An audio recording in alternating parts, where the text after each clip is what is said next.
All right, for the first time, I'm going to give the shortest answer on this panel, which is you got enough traffic. Focus on how you're converting the traffic into contactable leads. Put the tech in place so you can sell from home.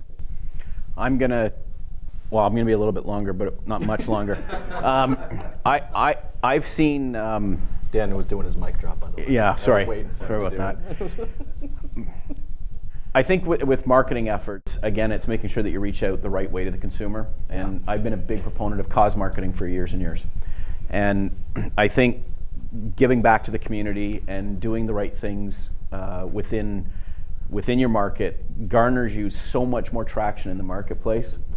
And I don't see a lot of dealers taking advantage of that in the right way. It's not about, look at me, I gave a $5,000 check. It's having an event, getting the radio station to do a remote. It's getting the newspaper to be there and not put an ad in the paper, but tell the story of what you've done to support the community.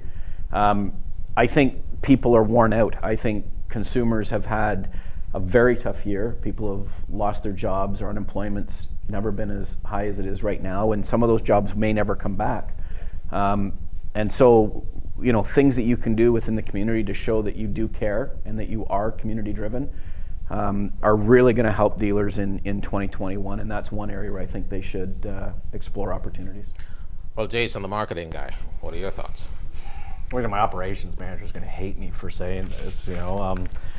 I don't think we need to be spending, a whole hell of a lot in PPC or SEM, whatever you want to call it. I think dealers really need to focus on their brand and how that brand translates out in the form of value to the customer. Which ties into what I said about cause marketing. Yeah, exactly. Just not the radio station. The remote would be on the lot. It's part of the promotion. But no, it is. It's not necessarily. It's not the price of the car, that's going to continue to bring them back. And sometimes it's not even the car that's going to bring them back. It's what is the value of maintaining my vehicle, at this dealership? What's the value of me coming back to get the car, because my kid's now driving again? Like, what is that value to me? It's not necessary. It goes deeper than a why buy. It's because a why buy is something that can exist right there at that given moment.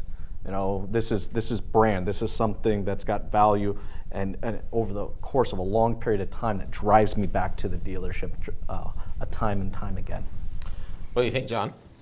All the gentlemen on the panel said some good ones. We wanted to have sort of a brand that we're a family-owned business in the community, and so Ted touched on that. And obviously there's not one little thing that you can do, because